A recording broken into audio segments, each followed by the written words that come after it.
Numerical भी आते हैं, एक एक नंबर के क्वेश्चंस भी आते हैं। आइए सीखते हैं वांटो फैक्टर के बेसिस पे आप किस तरह से अपनी कॉम्प्लेक्स प्रॉब्लम को आसानी से सॉल्व कर सकते हैं। आइए सीखते हैं। अब आगे बढ़ते हैं।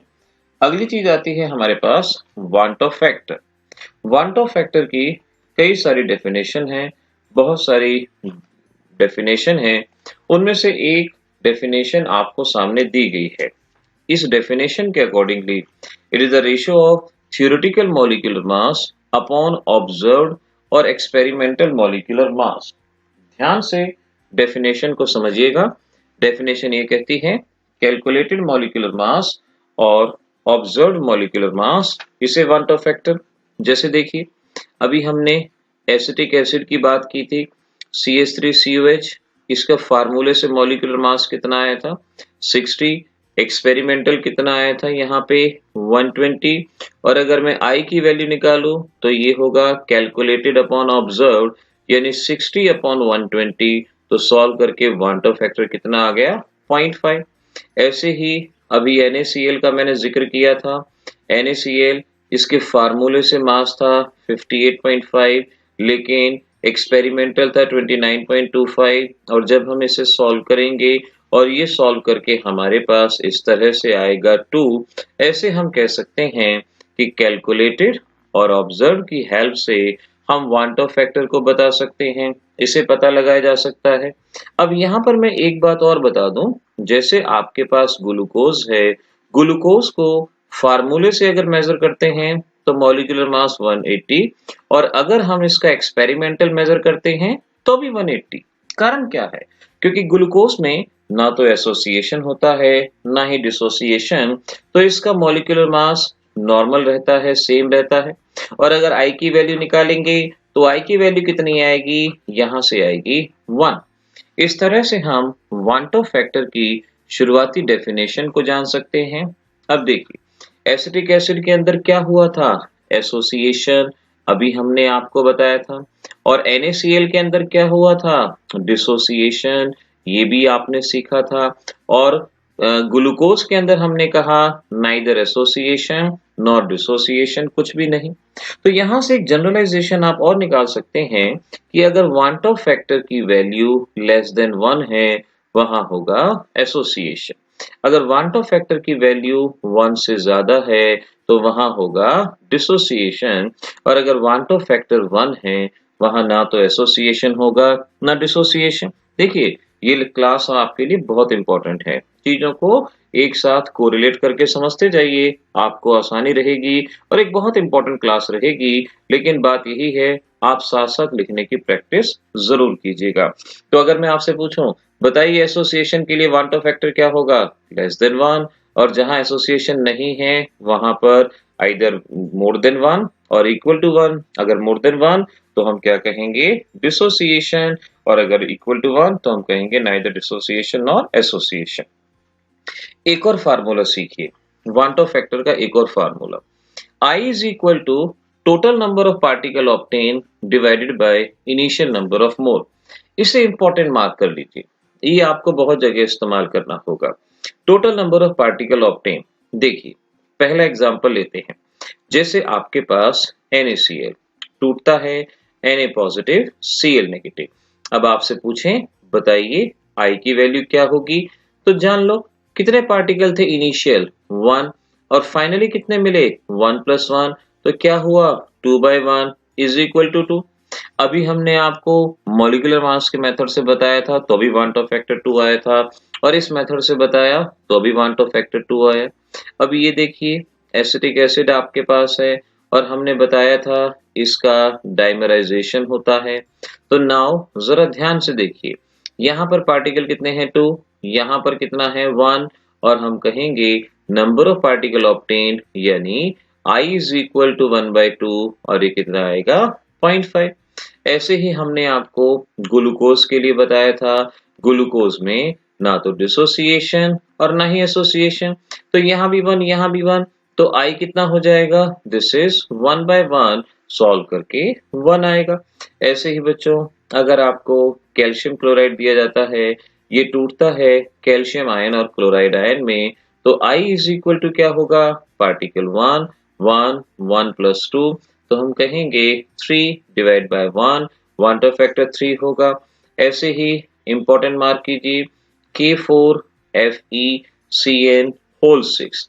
कोऑर्डिनेशन कंपाउंड में इस तरह के कंपाउंड आएंगे, मैं बता देता हूं कैसे टूटेगा। 4 पोटेशियम अलग जाएंगे और FeCN होल 6 अलग जाएगा। और अगर आपसे कहें बताइए वांट ऑफ फैक्टर क्या होगा, तो आप बता सकते हैं ये था 1, ये है 4 प्लस 1, 5 अपॉन 1 दैट इज 5, ये यहाँ पर सॉल्व होगा। एक लास्ट में K3FeCN6 और सॉल्व कर लीजिए, मिलता जुलता है। आप बच्चों से गलती होती है, लेकिन यहाँ मैं जो रिएक्शन बता रहा हूँ उस रिएक्शन के अकॉर्डिंगली इसको याद कर लीजिए, गलती नहीं होगी। तो यहाँ कितना होगा, ये 1 है, ये 3 प्लस 1 तो 4 डिवाइड बाय 1 दैट इज 4। इस तरह से हम वांट ऑफ फैक्टर को निकालने का ये मेथड भी आसानी से सीख सकते हैं। तो 5th और 6th को इंपॉर्टेंट मार्क कीजिए, ये इंपॉर्टेंट क्वेश्चंस हैं, ये चीजें आपको अच्छे से पता होनी चाहिए, जरूरी हैं। अब देखिए यहीं पर मैं कुछ इंपॉर्टेंट क्वेश्चन कराता हूं।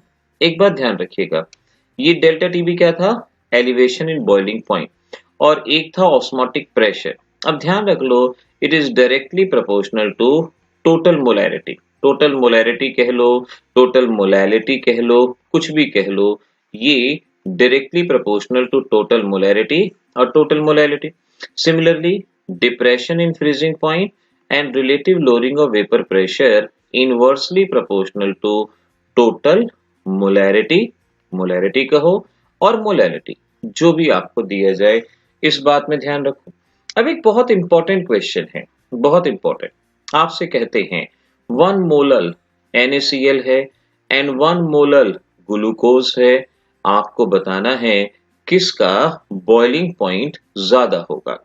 आपको बताना है किसका बॉइलिंग पॉइंट ज्यादा होगा, 1 मोलल NaCl का या 1 मोलल ग्लूकोज का। तो देखिए किस तरह से इसको सॉल्व किया जाएगा, एक बार मेथड सीख लो, आसान रहेगा।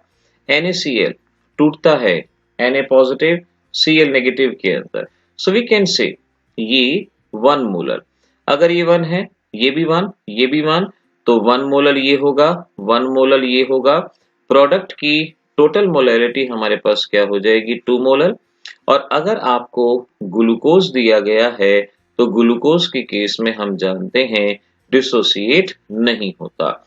तो अगर ये 1 मोलल है तो ये भी कितना होगा, 1 मोलल। तो टोटल प्रोडक्ट की मोलैलिटी 1 मोलल। तो हम कहेंगे NaCl में टोटल मोलैलिटी 2 और यहाँ पर 1, जहाँ पे टोटल मोलैलिटी ज्यादा होती है, बॉइलिंग पॉइंट ज्यादा, तो हम कहेंगे इसका बॉइलिंग पॉइंट ज्यादा होगा क्योंकि टोटल मोलैलिटी ज्यादा है। अगर आपसे यहीं पर पूछते बताओ किसका ऑस्मोटिक प्रेशर ज्यादा होगा, so it is directly proportional. अगर आपसे कहते बताओ डिप्रेशन इन फ्रीजिंग पॉइंट ज्यादा कहाँ होगा, तो आपका जवाब सेम रहेगा, डिप्रेशन फ्रीजिंग पॉइंट। इस केस में जहां मोलैलिटी ज्यादा होगी वहां डिप्रेशन फ्रीजिंग पॉइंट कम होगा, और जहां मोलैलिटी कम होगी वहां डिप्रेशन फ्रीजिंग पॉइंट ज्यादा होगा। तो इस तरह से बहुत आसानी से आप इस टाइप के क्वेश्चन को सॉल्व कर सकते हैं, इस टाइप के क्वेश्चन का मीनिंग बताया जा सकता है।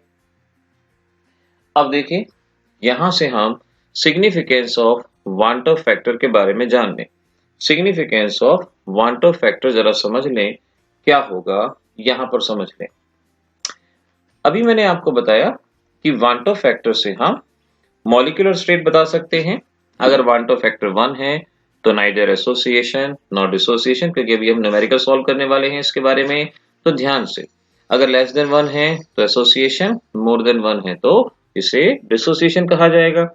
अब ये याद रखिएगा, अगर डिग्री ऑफ डिसोसिएशन निकालना हो, देखो डेरिवेशन के लिए हम चाहे तो फार्मूला भी डिराइव कर सकते हैं, लेकिन उसकी कोई जरूरत नहीं है, आपसे फार्मूला नहीं पूछा जाता। तो जितना भी समय है उतने ही समय में आप मैक्सिमम करने की कोशिश कीजिए, इसको डायरेक्ट याद कर लीजिए। डिग्री ऑफ डिसोसिएशन यानी alpha, alpha is equal to I-1 N-1। यहाँ N क्या है, N है नंबर ऑफ पार्टिकल ऑब्टेन, किसी के टूटने से कितने पार्टिकल मिलते हैं। जैसे NaCl टूटता है 2 पार्टिकल देता है, N की वैल्यू 2। CaCl2 टूटेगा, Ca+2 देगा, ट्वाइस Cl देगा, तो वहां वैल्यू 3। तो कितने पार्टिकल मिलते हैं, वो होता है N। ऐसे ही डिग्री ऑफ एसोसिएशन, एसोसिएशन जैसा कि एसिटिक एसिड में हुआ था, और यहाँ पर formula alpha is equal to 1 minus I N upon N minus 1। N है यहाँ पर डिग्री ऑफ पॉलीमराइजेशन कहा जाएगा। मतलब जैसे अगर आपसे कहते हैं कि डाइमराइजेशन हुआ है तो n की वैल्यू 2, ट्राइमराइजेशन हुआ है n की वैल्यू 3।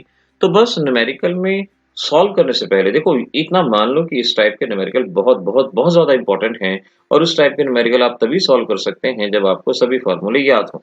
अगर डिग्री ऑफ डिसोसिएशन कहा है तो फार्मूला तुरंत अच्छे से याद करो, एसोसिएशन कहा है तो अच्छे से याद करो, एन की वैल्यू क्या है इसको अच्छे से याद करो।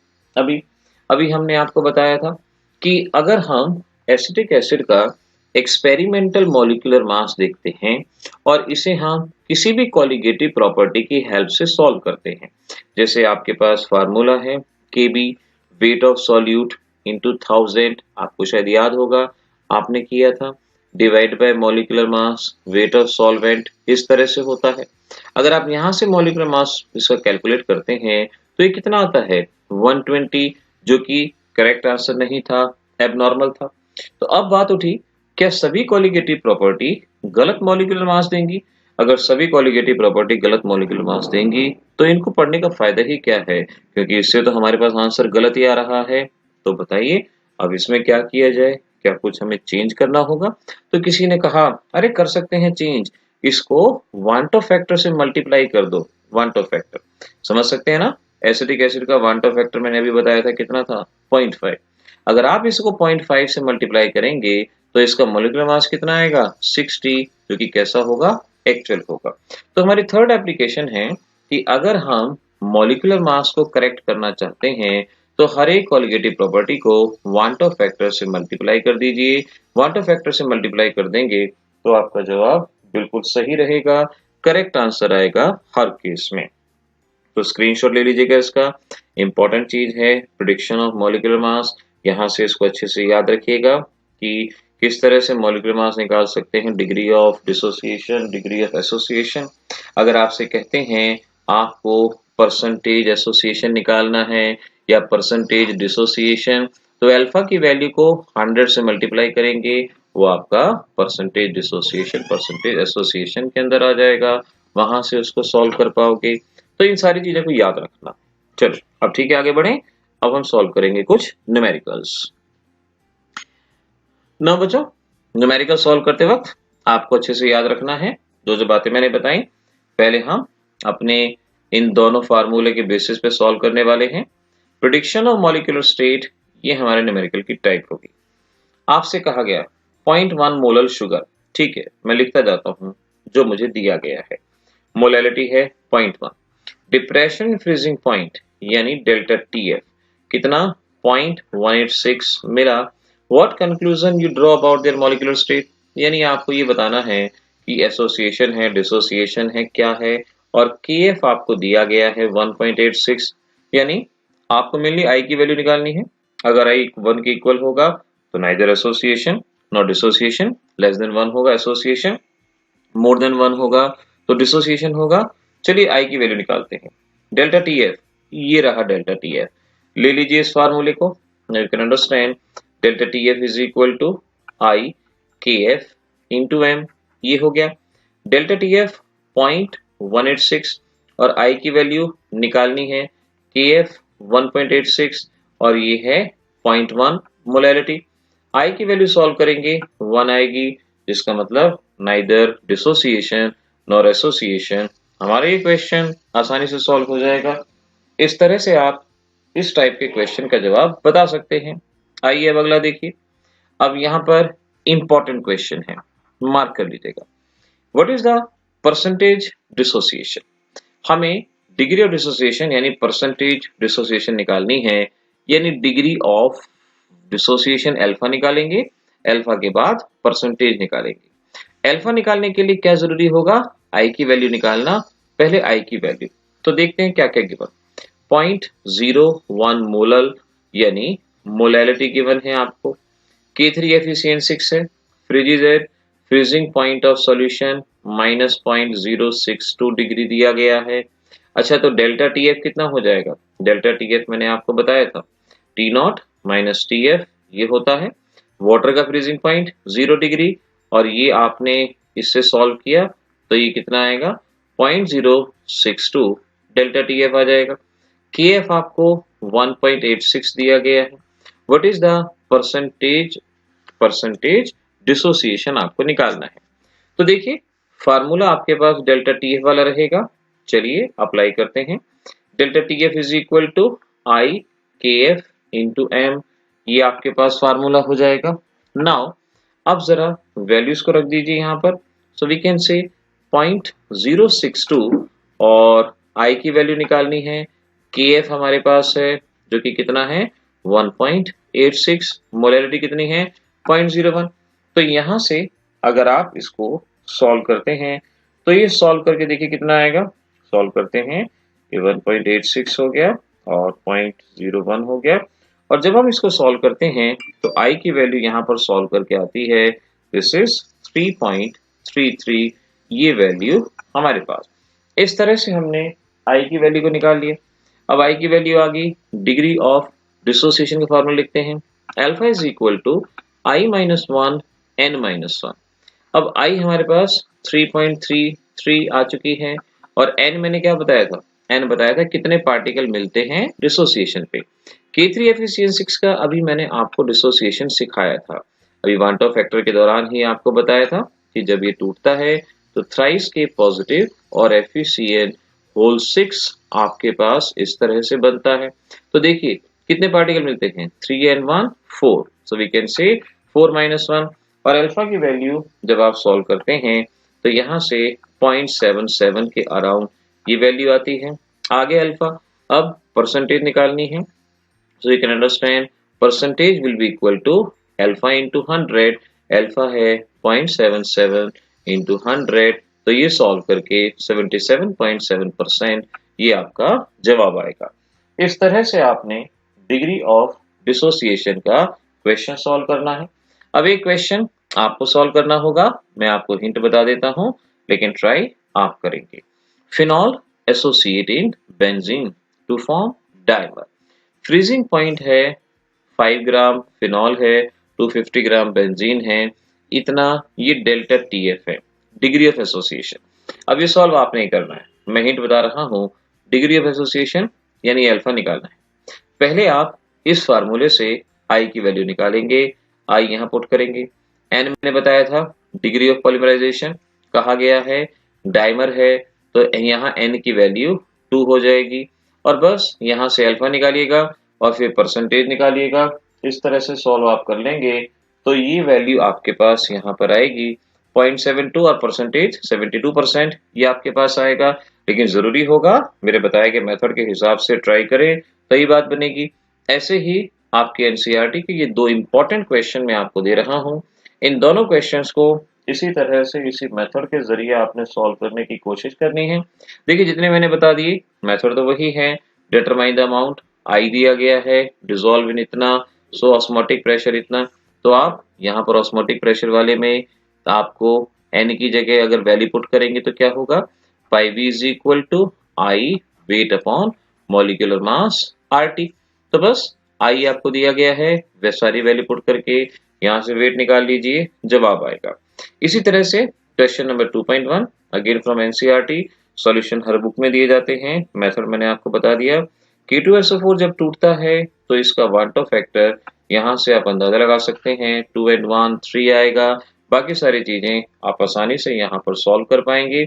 इस तरह से बच्चों टोटल आपको ये क्वेश्चन हैं जो सॉल्व करने हैं, लेकिन इन क्वेश्चन को अच्छे से सॉल्व कीजिएगा। अब देखिए एग्जाम में एक बहुत इंपॉर्टेंट बात ध्यान रख लीजिए, बहुत बार आप बच्चे वांट ऑफ फैक्टर अप्लाई नहीं करते।